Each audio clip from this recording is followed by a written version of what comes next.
Bonjour à tous, bienvenue aux Agents libres.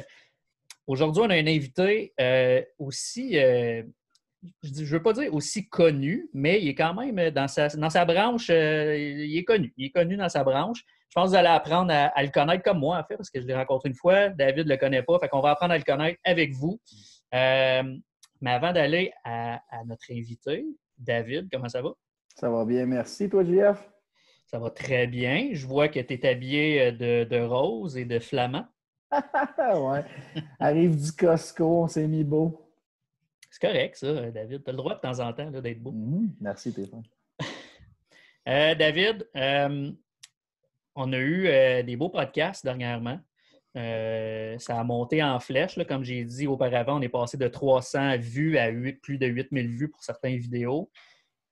Merci bien. Brag.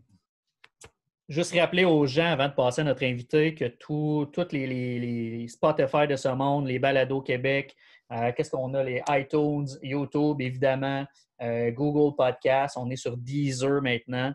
Donc, on est sur pas mal toutes les plateformes. Si on en oublie, vous pouvez nous écrire un message pour nous dire « Hey, telle plateforme est le fun, mettez-vous là-dessus, puis on va le faire. » Yes. David, je te présente notre invité, Frank Rodrigue. Je vais y aller très rapidement en disant que son titre que j'ai vu sur Facebook, c'est docteur en coaching. Avant que tu répondes à cette question-là, comment ça va, Frank? Ça va très bien. Je suis pas mal excité. Une journée avec plein de social, plein de rencontres super riches comme d'habitude. Fait que la motivation est dans le tapis. Cool. Maintenant, deuxième question. C'est quoi ça, un coach? Un docteur en coaching? Un docteur en coaching, bien d'un, c'est quelqu'un qui a un doctorat, qui a fait 5 ans d'études, publié des articles scientifiques dans le domaine. Puis en coaching, bien moi, ma spécialité, c'est l'apprentissage des coachs, la formation des coachs, le coaching en tant que tel. Fait exemple, comment bien enseigner, c'est quoi du bon leadership, comment bien accompagner ses joueurs à travers l'année, faire des bons plans de pratique, des bons plans annuels. Fait que docteur en coaching, bien, c'est que j'ai fait de la recherche approfondie à un pas pire niveau, puis sur le coaching en spécifique, puis c'est des aspects que je viens de te dire un petit peu, leadership, enseignement, planification, le tactique, des choses comme ça. Fait que c'est beaucoup d'années d'études, mais aussi de beaucoup de travail sur le terrain avec les coachs. OK. Puis, on en arrive comment à devenir un docteur en coaching? Parce que tu n'es pas vieux, là. Tantôt, tu me disais hors caméra que tu ne savais même pas si tu avais 30 ou 31. Mais c'est quoi le... Ben, première question, c'est as-tu trouvé avec quel âge depuis ce temps-là? Oui, depuis ça, ben, grâce aux mathématiques de David, finalement, on sait que j'ai 31 ans. Fait que merci David excellent. pour tes maths. Mais dans le fond, c'est ça. Fait que comment qu'on arrive là? Ben, tu sais, je peux parler un peu de mon parcours, mais parce qu'il n'y a pas vraiment de chemin typique. Puis moi, ben, je suis un gars de la Beauce. Fait que là, il y en a quelques-uns qui vont vous dire j'ai perdu mon accent, ça a 20. En effet, à travers les années, à force de partir de Saint-Georges-de-Beauce, ben, j'ai plus vraiment l'accent de la région, coloré, du bon monde, etc. Mais je suis né à Saint-Georges, puis j'ai grandi là. Puis éventuellement, moi, j'ai commencé à jouer au football. Quand j'étais jeune, je jouais au baseball, au football puis au basket. Le baseball, c'est de la connexion avec JF, là, pour ceux qui ne le savent pas justement. Et puis, ben, j'ai décidé de m'approfondir dans le football. Puis à un moment donné, ben, je me suis fait recruter par l'Université d'Ottawa. Fait que je suis allé à l'Université d'Ottawa. Puis moi, à la base, ben, je voulais être un kinésiologue. Fait que j'aimais ça bien l'entraînement quand je jouais, puis quand je jouais au foot. Puis à une époque, j'avais 20 livres de plus sur le corps. Là. J'étais linebacker pour les GGs de l'Université d'Ottawa secondaire. Fait que j'étais en charge de plaquer du monde. Là. Fait que, tu sais, les bras, là, c'est plus la même histoire pantoute. Puis je dirais surtout les épaules. Mais le point avec ça, hein, parce qu'il faut rester concentré sur le sujet, c'est que j'ai fait mes études en kinésiologie. Mais éventuellement, j'étais comme, je ne sais pas si je veux être un entraîneur, un préparateur physique à temps plein. Puis parce que je m'étais parti à un gym en même temps. J'aimais beaucoup l'aspect gestion d'un centre d'entraînement, admin, entrepreneur, lancer quelque chose. Fait que j'ai parti mon centre d'haute performance avec notre centre d'haute performance avec 4 autres gars. Puis éventuellement, j'étais comme, je ne sais pas si l'administration, c'est vraiment ce qui m'intéresse. Parce qu'en même temps de faire le gym, j'étais aussi à la maîtrise en administration du sport. J'étais comme, moi, ce qui me passionne vraiment, c'est de coacher. C'est vraiment d'être sur le terrain, de coacher des joueurs, puis de les amener à se développer, de les amener à passer du cégep au niveau universitaire, de passer du niveau universitaire à professionnel. Là, à force de coacher, ben là, j'avais commencé à faire mon doctorat en coaching parce que je tripais sur le coaching. Puis, tu sais, juste pour donner une idée, là, triper sur le coaching, comme à 14 ans là, ou 15 ans, je lisais des livres sur le coaching de football. Pas des livres sur comment être un bon joueur de foot, des livres sur le coaching de football. Tu sais, à l'époque, je pensais que c'était normal, mais finalement, on m'a dit par le temps que c'était peut-être un peu bizarre ou on va peut-être dire le mot intense. Un peu tôt. Le point étant, parce que je n'ai pas oublié la question puis la source de ta question, JF, c'est que là, je coachais, puis j'étais comme, mais là, t'as un peu, là, moi, je fais de la recherche, puis il y a bien de l'info qui ne se rend pas justement au coach. Puis c'est là que j'ai comme décidé de me spécialiser plus dans la formation des coachs puis l'apprentissage des coachs, parce que je me rendais compte qu'il y a bien de la bonne recherche qui est faite, mais elle ne se rendait pas nécessairement sur le terrain. Puis moi, j'avais ce privilège-là, parce que vu que je coachais au niveau universitaire au football, en même temps que je faisais de la recherche, je pouvais voir la connexion entre les deux. C'est un peu comme ça que j'ai fini éventuellement par me spécialiser dans ce sujet-là, puis de devenir un docteur en coaching, pour, si on veut utiliser le titre. Puis, juste une petite question comme ça, là, est-ce que tu entraînes, dans le fond, est-ce que tu donnes tout ton savoir à des coachs dans toutes les disciplines? Ou c'est vraiment spécifique au football ou au baseball? Ou... Ben, ma passion, moi, là, pour être bien honnête, j'ai beaucoup de respect pour les gens de sport individuel, mais moi, ma passion, ce que j'aime, c'est les sports d'équipe. Parce que, puis tu sais, tout le monde là, qui écoute puis qui a déjà joué au hockey, joue au football, au basket, au baseball, au volleyball, name it, là. Tu sais, comme, oui, c'est beau les accomplissements, de faire une belle routine individuelle en patinage artistique, mais la chimie que ça prend pour tout faire connecter ensemble puis de réussir à traverser 82 games, gagner 4 rondes de séries éliminatoires puis finalement gagner la Coupe Stanley, là, c'est fascinant. Tu sais, ça me fascine comment est-ce que tout ça, c'est un melting pot d'individus. Puis moi, personnellement, le côté social de l'aspect du sport, tu sais, JF, avant l'entrevue, disait justement que j'étais quand même gêné, tu sais. Puis justement, ben, je trouve ça malade, tu sais, l'aspect de sport d'équipe. Fait que pour répondre à ta question, parce que là, tu vois déjà que je vais sûrement faire un détour ou deux, je travaille avec des coachs de par connexion puis de par gens qui sont dans mon réseau. J'ai travaillé quand même beaucoup avec des coachs de gymnastique jusqu'à maintenant. Mais principalement, là, ma niche se trouve vraiment football, hockey, basketball, rugby. C'est pas mal les 4 sports avec lesquels je travaille le plus en ce moment. Et là, le baseball devient de plus en plus présent dans ma vie. Mais je travaille principalement avec les coachs de sport d'équipe, dont les 4 que j'ai mentionnés. OK.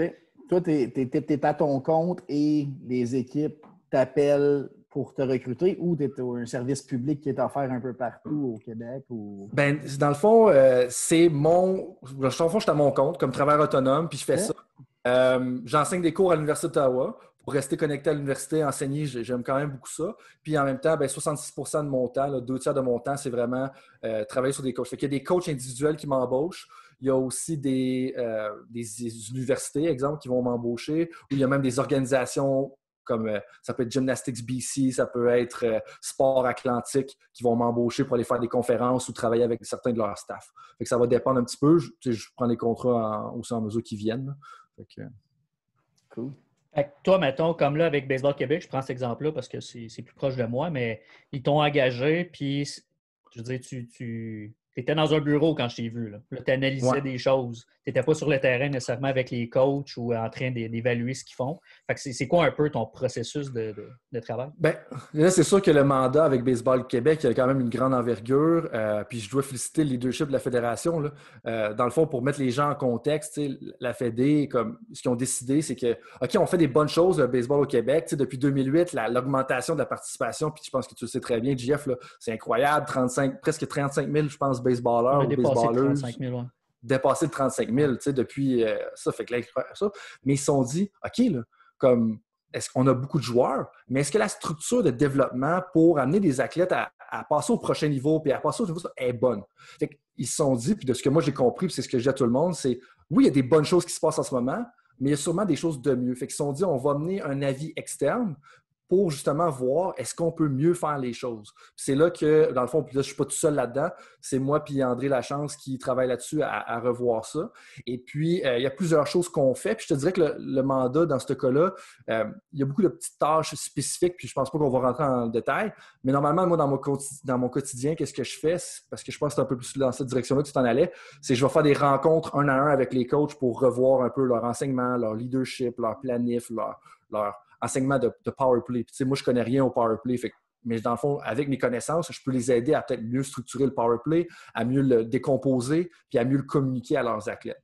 Et puis, à d'autres moments, ce que je vais faire, c'est des observations de terrain. Fait que je vais aller sur le terrain, exemple à l'ABC, regarder un peu qu'est-ce qui se passe, parler avec l'entraîneur-chef, OK, voir des pratiques qui ont l'air de quoi, OK, c'est quoi les stratégies de communication que tu as utilisées, ton positionnement, est-tu adéquat? Parce que, tu sais, des fois, on s'en rend pas compte, mais où est-ce qu'on est, ça nous bloque complètement le champ de vision de ce qu'on veut enseigner, puis on oublie de penser à ça. Fait que moi, je sers un petit peu à ça, à le rappeler justement aux entraîneurs.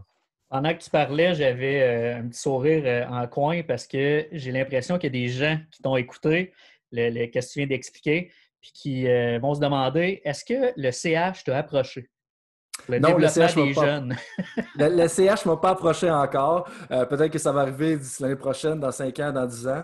Il n'y a pas de presse là, pour ça, mais non, le CH ne m'a pas approché. Mais c'est un peu, là, si je comprends bien, en fait, là, c'est parce qu'on voit ça souvent au hockey. Moi, je suis plus le hockey là, depuis que je suis jeune.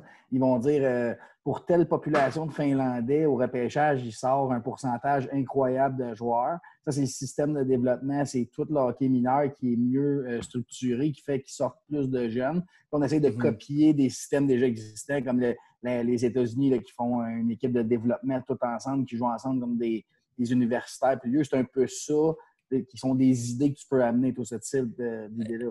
Exactement. Puis nous autres, on va amener ça à l'international, dans le sens qu'on regarde ce qui se passe au Canada, mais après ça, moi, avec mes contacts, ben, tu sais, en faisant des conférences, en faisant de la recherche, tu parles avec des gens au Brésil, en Finlande, justement, tu parles avec des gens en Norvège, hein, on ne va pas négliger ce que la Norvège fait. Ils ont quand même gagné les Olympiques d'hiver avec une population vraiment plus moindre que n'importe quel autre pays, tu sais. C'est fou. On va regarder ce qui se fait en Australie, puis même en Espagne, puis on met tout ça ensemble, puis là, on regarde, OK, est-ce que ça, d'un, ça fit dans la réalité du Québec, puis de deux, qu'est-ce qu'on peut faire avec ça? Puis, tu sais, je veux dire, des fois, l'avantage d'être un plus petit pays, puis moi, l'exemple que je prends tout le temps qui est en lien avec le baseball, c'est que, tu sais, l'innovation, là, ça n'arrive pas avec les organisations puis les pays qui ont le plus de ressources. Puis si on pense au baseball, c'est pas les Red Sox puis les Yankees, hein, pour vous agacer un petit peu, là, David puis JF, c'est pas eux autres qui ont pensé à Moneyball en premier. Non, c'est les A's, parce que les A's, vu qu'ils avaient des ressources limitées, bien là, eux étaient comme, OK, là, comment est-ce qu'on peut réussir à aller chercher un avantage? Fait que le point, c'est que moi, je pense que des fois, oui, c'est beau voir ce qui se passe, exemple, au hockey au Canada. Après ça, regarder ce qui se passe au baseball aux États-Unis. Mais en bout de ligne, si on regarde ce qui se passe au hockey en Finlande puis en Suède, là, je veux dire, c'est eux autres qui innovent dans le domaine. Quand j'ai rencontré André pour un podcast avec Baseball Québec, il m'avait dit que les pays nordiques, puis il avait énuméré d'autres pays aussi, mais il me disait qu'il y avait la différence entre les pays nordiques puis le Québec ou même le Canada, c'était que les pays nordiques ont une idée puis le mettent en place maintenant. Tandis qu'au Québec, on fait beaucoup de paperasse puis ça peut prendre 2-3 ans avant d'arriver puis d'aboutir avec une idée. Est-ce que c'est encore une réalité? Bien, je pense que c'est encore une réalité. Je pense que c'est surtout une question de passer à l'action. Tu sais, dans le sens que j'aime pas ça, mais sans généraliser trop. Là. Je veux dire, il ne faut pas généraliser, je pense, dans la vie en général. Mais l'affaire, c'est qu'on est dans notre sport est très, pas dire réglementé, mais gouverné par les institutions publiques. Puis ça l'amène souvent aussi une lourdeur bureaucratique, puis ça prend un certain temps à traverser les étapes. Moi, je prends tout le temps la différence quand je coachais dans un cégep versus quand j'étais propriétaire d'une business. Tu sais, quand je travaillais d'une business, tu as besoin d'un ballon de football. Tu parles à ton partner, tu dis, on va-tu acheter un ballon de foot? Ouais, go, tu vas acheter le ballon de foot. Mais quand tu es dans un cégep, ben là, il faut que tu fasses un billet d'achat, puis là, je ne me rappelle plus toutes les étapes, puis là, tu le reçois 6 semaines après. Fait qu'il y a des avantages, parce que tu as peut-être plus de ressources et tout ça, tu es moins dans une situation précaire, mais ça l'amène aussi une lourdeur puis ça ralentit le processus. Mais ça, c'est à nous, puis je lancerai un défi à tout le monde qui écoute, justement, si vous êtes impliqué dans le sport, là, comme OK, c'est bien beau avoir des idées, puis avoir des belles discussions ou de critiquer ce qui se passe, mais qu'est-ce que vous pouvez faire demain pour améliorer les choses? T'sais? En bout de ligne, c'est ça. Si tu veux faire un changement de ta condition physique, il faut que tu passes à l'action. Si on dit, tu as bien beau penser à courir, mais si tu penses à courir puis tu débats sur quelle stratégie de course qui est la meilleure, puis tu n'es pas par courir, ben, tu n'avances pas plus. Mais qu'est-ce qui fait que... bien visé, là. Qu'est-ce qui fait que les pays nordiques, justement, eux, avancent plus longtemps, plus rapidement? En fait, ils en ont de la bureaucratie, eux autres. Ça doit être moins gros, j'imagine. Oui, je pense que le côté géographique les aide beaucoup. Puis il ne faut pas sous-estimer le fait que le Canada, c'est une fédération, puis tu sais, c'est quand même large.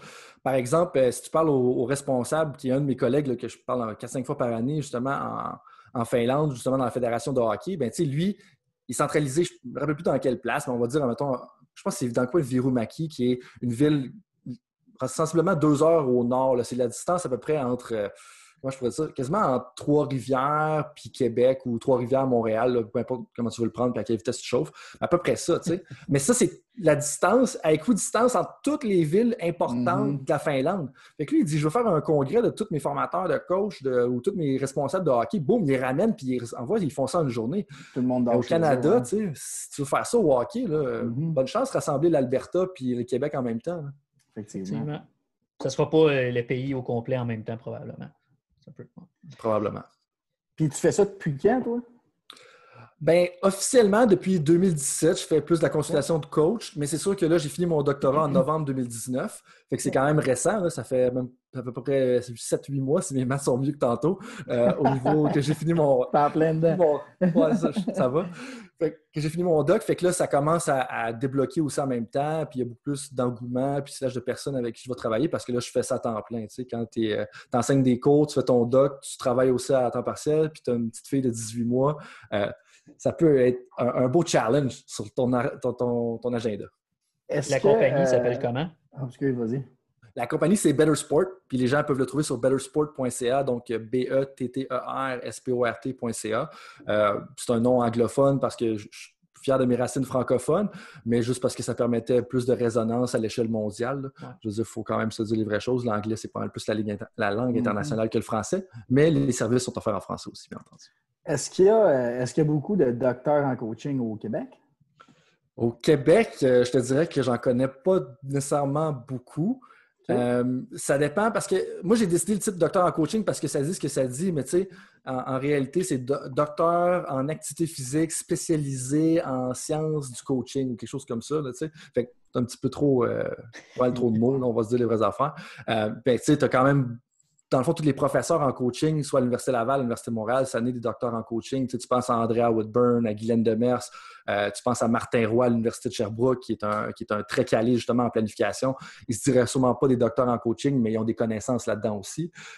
Mais c'est sûr que des universités qui ont vraiment beaucoup de chercheurs en coaching au Canada, là, c'est l'Université d'Ottawa et l'Université Queen's à Kingston, en Ontario. Fait que c'est sûr que c'est plus là que c'est centralisé. Puis souvent, c'est plus des facultés d'activité physique, donc de kinésiologie, d'éducation physique dans les universités québécoises, là, parce que le bac en enseignement de l'éducation physique est quand même prévalent et quand même important, là, je pense, pour les institutions. Là, si je comprends bien. Puis là, j'ai sûrement oublié des noms, là, puis pardonnez-moi, mais je ne suis pas le seul, mais il n'y en a pas beaucoup qui font que ça, si j'ai bien compris.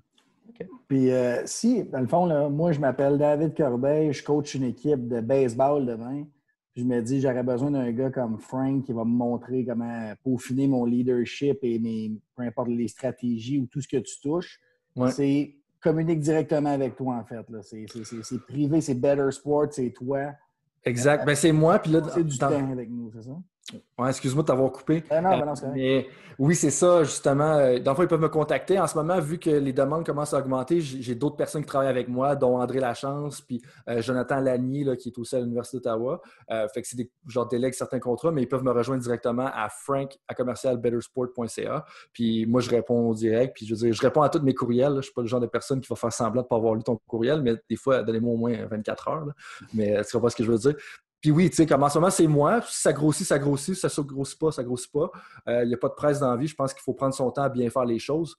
Tu sais, des fois, il y a des gens qui veulent sauter les étapes puis tout de suite avoir la promotion, mais en bout de ligne, c'est peut-être mieux de bien faire ton travail là puis de grandir moins rapidement. Puis ça, même dans les fédérations, puis même dans les coachs, puis même les athlètes aussi. Des fois, tu es tellement pressé à faire l'équipe d'élite, mais tu te concentres sur bien faire ton développement, bien faire ton coaching avec ton équipe, puis éventuellement, les choses vont progresser. Tu sais. Il n'y a pas de presse à contacter le Canadien de Montréal. Les choses arriveront en temps et lieu, puis si ça leur arrive aussi, tu sais.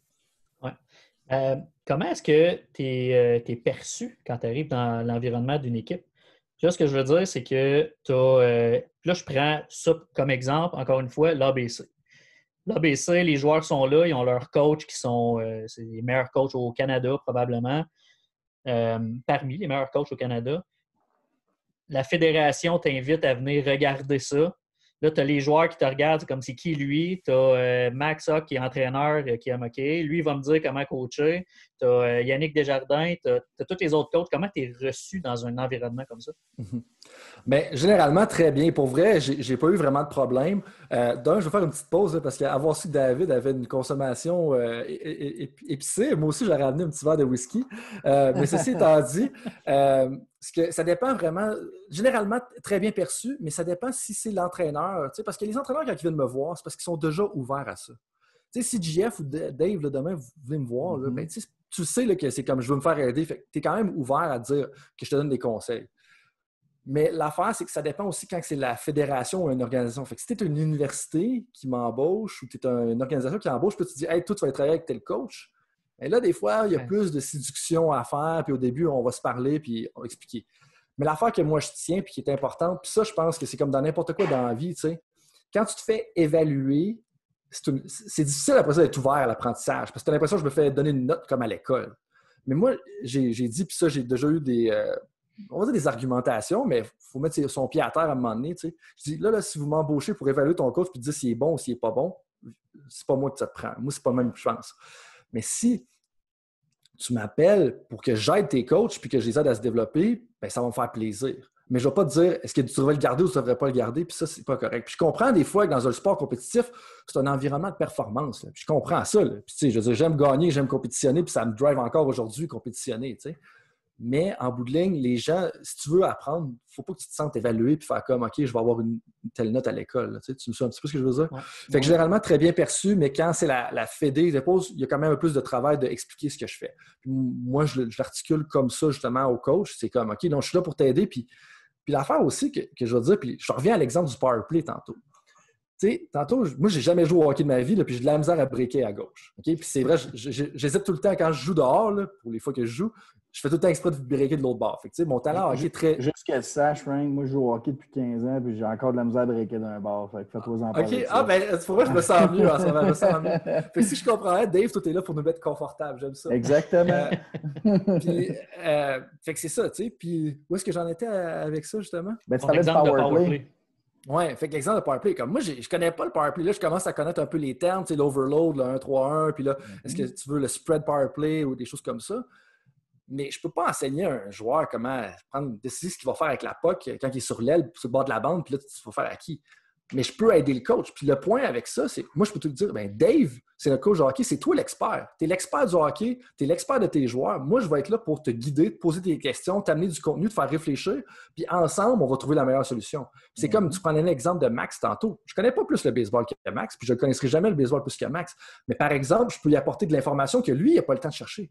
Parce que, tu sais, quand eux autres, ils passent 40 heures, puis là, ils travaillent avec les entraîneurs à temps plein, on s'entend tous qu'ils passent souvent 6, si ce n'est pas 7 jours semaine, puis ils travaillent clairement plus que 40 heures. Puis le point avec ça, c'est qu'eux, pendant qu'ils font ça, ils ne sont pas en train de chercher de l'information ou de réseauter avec du monde à l'international pour trouver les dernières avancées en termes de coaching.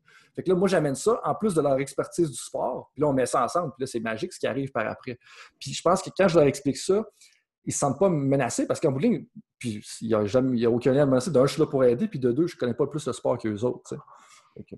C'est pas de dire justement mettez-les dehors, c'est d'améliorer le coach pour justement qu'il garde son poste et qu'il soit encore meilleur. Puis tu sais, on a des bénévoles, on a des coachs à temps partiel tellement investis. Comme si ton idée, c'est juste de changer rapidement le monde, mais je pense pas que c'est la bonne chose à faire.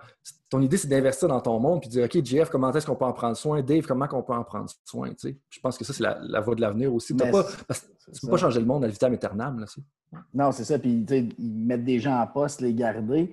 Le Québec, ça va de plus en plus vers des sports-études, vers du sport au privé.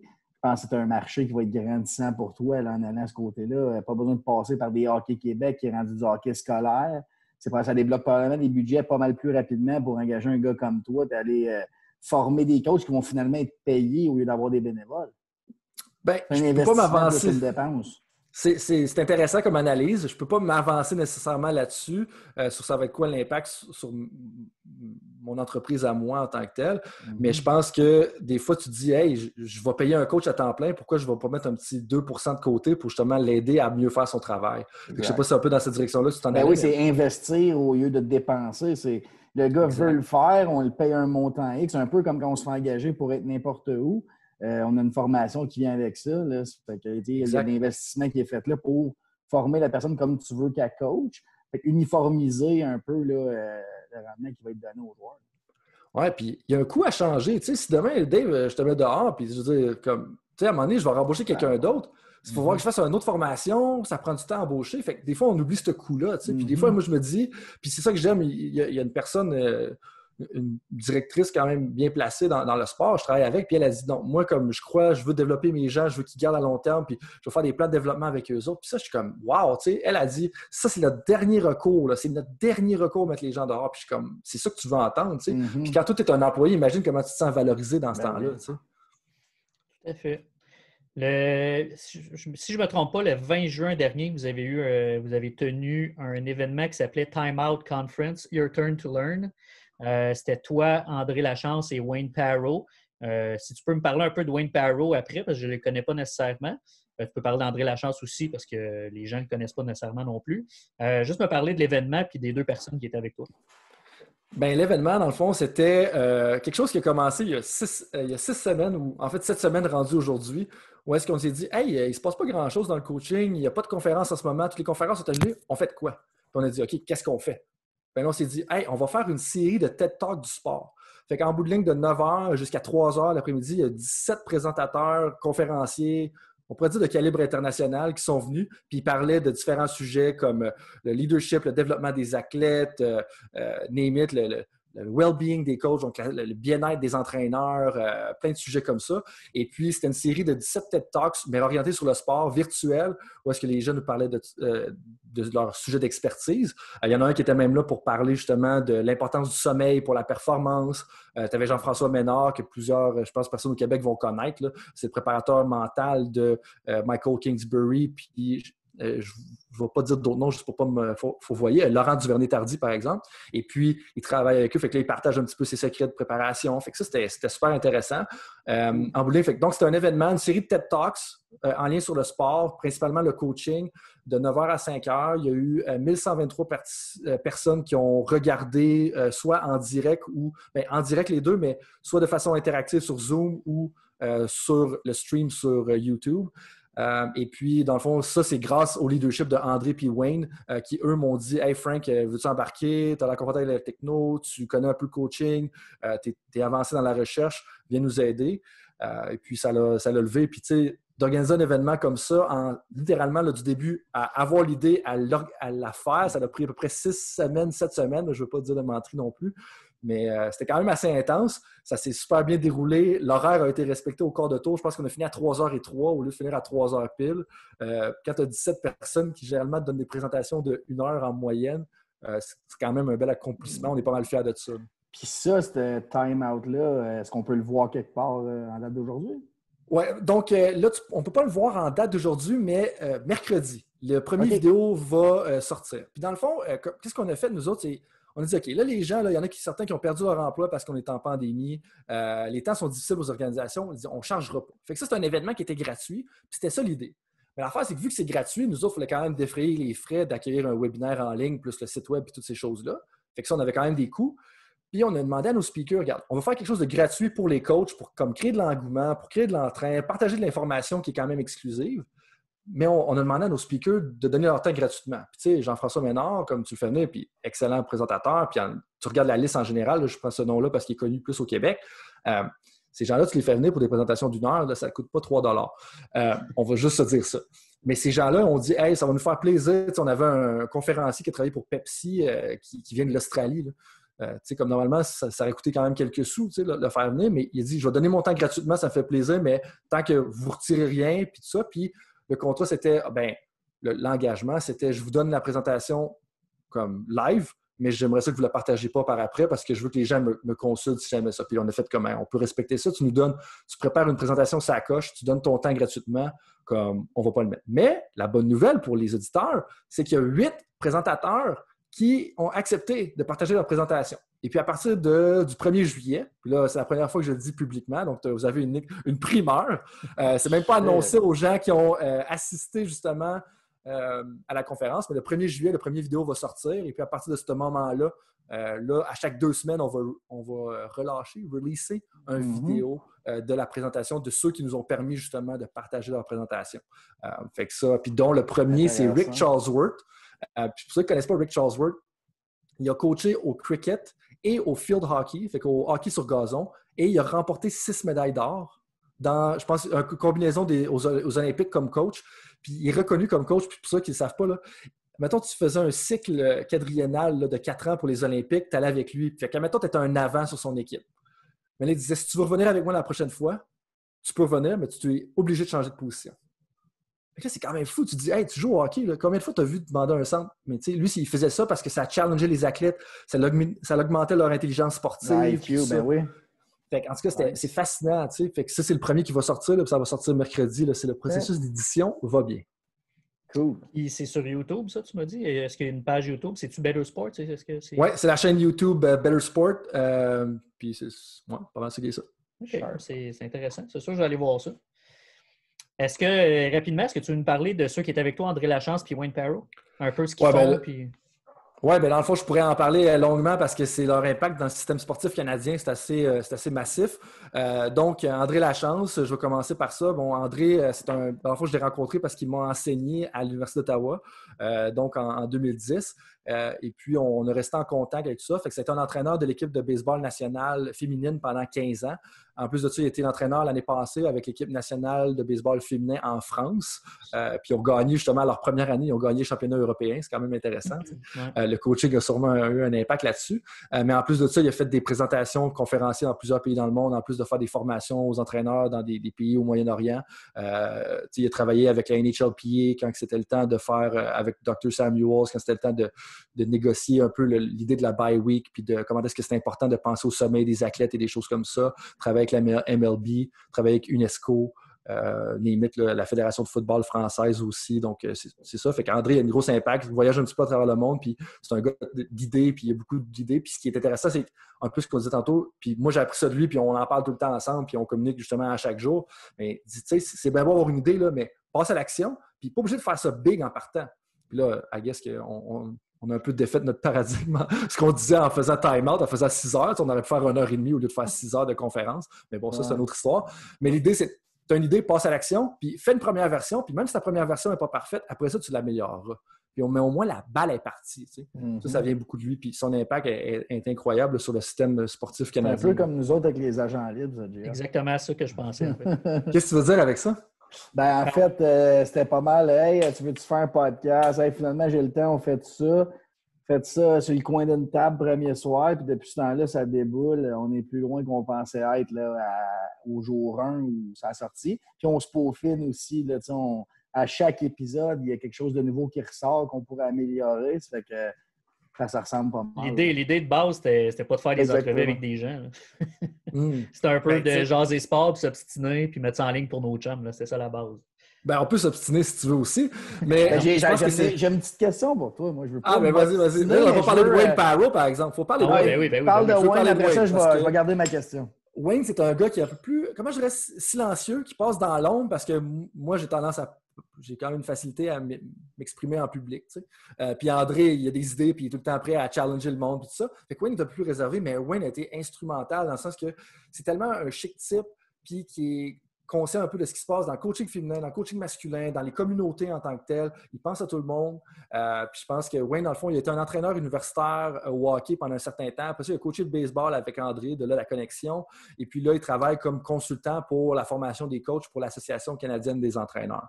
Fait qu'ils ont comme un background à travers différents sports, beaucoup plus dans la formation, les trois. Puis Wayne, je trouvais que c'était super intéressant parce qu'il nous a connectés avec plein de gens, puis c'est quelqu'un que tout le monde aime. Tu sais. Puis des fois, à première vue, tu n'es pas sûr de quel genre de personnalité que c'est, mais c'est tellement un chic type, puis il a été instrumental, puis il s'exprimait super bien, puis je pense que c'est un gars qui est très rigoureux dans la façon dont il va organiser ses choses, puis ça a été super. Là, puis c'est un peu ça pour Wayne puis André.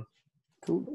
Je vais y aller avec ma petite question. Là, je me veux l'avocat du diable, puis je pense que ça peut être intéressant. Qu'est-ce que tu penses de ça, toi, les gars qui vont me dire « Ah, il y aurait eu n'importe quel coach dans cette équipe-là, il aurait gagné pareil. » Je suis pas d'accord. Parce que, exemple, regarde Phil Jackson, puis on va parler de The Last Dance, c'est assez contemporain, là, c'est assez d'actualité. Bien, je pense que n'importe quel old coach, ça aurait chié cette affaire-là. Ouais. Comme, je veux dire, puis j'en parlais justement hier avec un couple d'amis, où est-ce que OK, oui, tu peux dire que Michael Jordan, c'était un bon leader, puis c'était pas nécessairement toujours une gentille personne. Hein? On va se dire l'affaire, il disait ça de façon très directe. Mais je pense que Phil Jackson contrebalançait tout ça. Puis tu pourrais argumenter que Phil Jackson était plus important que Michael Jordan à la performance de l'équipe. Parce que quand Michael Jordan a quitté, je pense qu'ils ont eu 62 victoires, 60 victoires. Là. Jeff, sûrement un peu le stats. Le chiffre exact, je ne le connais pas exactement. Mais ils ont eu une excellente saison. Mais il a réussi à garder Dennis Rodman. C'est ça, je pense aussi. Comme il a fait contrôler ce joueur-là. Moi, je ne suis pas nécessairement d'accord avec la question que je te posais. Je suis ton opinion là-dessus. Des Bill Belichick de ce monde, des Scotty Bowman, il y en a des entraîneurs légendaires. Joel Kenville à Chicago, là, on a souvent dit qu'il n'y aurait pas n'importe qui en arrière du banc, mais c'est... Puis le terme qu'on utilise, nous, ça, c'est des serial winning coaches. Des serial winning coaches, ça fait des entraîneurs qui gagnent en série. Là, je suis jamais sûr de la traduction francophone. Comme un serial killer, mais un coach qui gagne. un peu plus positif. Mais, tu sais, l'affaire, c'est qu'ils ont une recette, puis c'est incroyable, mais en même temps, honnêtement, si c'était juste une question de talent, excuse-moi, ben honnêtement, ça serait juste une question d'avoir des GM. Pourquoi tu aurais un coach, puis tu aurais tout le temps, il n'y aurait pas d'upset. Fait que, honnêtement, oui, c'est sûr que ça facilite quand tu as du talent, mais même, puis des fois, il y a certains entraîneurs qui vont l'utiliser comme une béquille. Mais c'est juste parce qu'on n'avait pas le talent. Ouais, mais encore, des fois, c'est pas l'équipe qui a le plus de talent qui gagne. Tu pourrais faire l'argumentation. Là. Je disais, Je disais de quoi sur la chance dans le sport. Fait que c'est quoi le sport qui a le plus de chance, comme le hockey, puis là, le basket, c'est le sport d'équipe qui a le facteur chance est le moins important. Puis le hockey, c'est le sport d'équipe que le facteur chance est le plus important. Okay. Parce que l'objet est difficile à contrôler. La rondelle, elle saute partout, tandis qu'au basket, c'est assez difficile de perdre contrôle du ballon. Ben, ça serait justement, ça serait juste une question de l'entraîneur-chef de mettre le meilleur alignement sur le terrain. Pas l'entraîneur-chef, le directeur général de mettre le meilleur alignement, mais c'est pas ça. Puis l'affaire, c'est que l'argument qu'il faudrait faire, c'est est-ce que l'équipe qui gagne la Coupe Stanley, c'est nécessairement la meilleure équipe? Non, l'équipe avec le plus de talent. Passé, là. Ben, même en 93, le Canadien. Les Blues de Saint-Louis en 2019, personne a mis une pièce là-dessus au début. Là, il y en a là, des chanceux, mais je veux dire, personne n'aurait mis sa maison que les Blues auraient même fait la finale puis ils l'ont ramassé haut la main. Là. Tu bettais ces Blues à mi-janvier, là, tu bettais 10$, t'en faisais 1 million. Là, je veux dire, c'était incroyable. Puis c'est justement un peu ça l'argument. C'était comme, OK, oui, c'est une question, il faut que tu aies du talent, mais tu as aussi un facteur chance. Donc, qui tu vas pogner, après ça, comment la rondelle va bouncer dans le coin telle fois pour que là, finalement, le gars, il est tout seul devant le net. Mais après ça, c'est aussi comment tu vas faire à geler tout ça. Puis moi, un facteur qui est super sous-estimé, surtout dans les niveaux professionnels, j'ai l'impression, parce que dans les sports amateurs, vu que j'ai l'impression que des fois, c'est un peu plus ancré dans la recherche, là, puis peut-être que je me fourvoie en disant ça, mais des fois, c'est aussi comment est-ce que tu vas moduler ton 82 games.